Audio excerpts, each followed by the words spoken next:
Баршаңызға сәлем, құрметтілерім. Сіздермен Динара.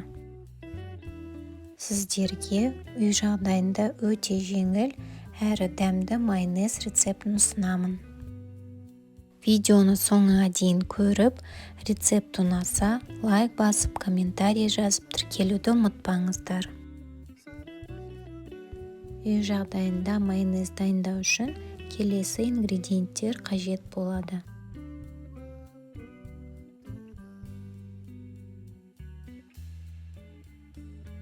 Жасыл бұршақтың сұйықтығы, күнбағыс майы, лимон қышқылы, қыша, тұз, қант және ұнтақталған қара бұрыш. Жасыл бұршақтан аквафаба деп аталатын сұйықтығын алып, көбік пайда болғанша блендермен шайқаймын.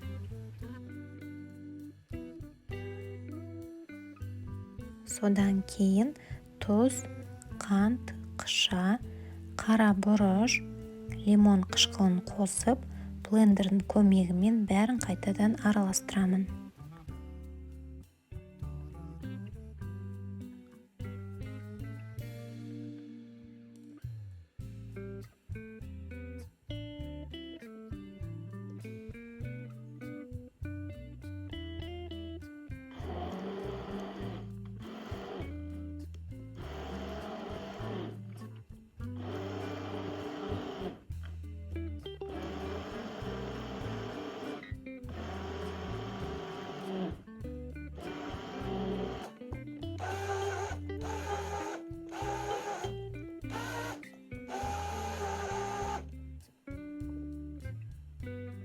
Ал енді жұқа ағынмен өсімдік майын құямын.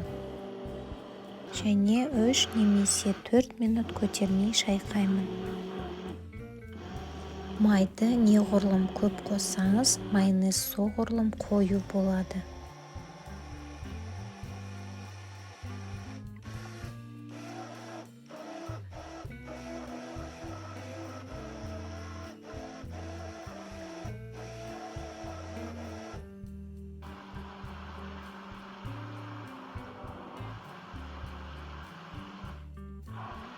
Бірақ мен майонезді орташа сұйықтықта қалдыруды жөн көрдім. Сіздерге айта кетейін, жұмыртқасыз майонезді 5 немесе 6 күн сақтауға болады. Майонез жеңіл және ең бастысы шынымен дәмді болып шықты.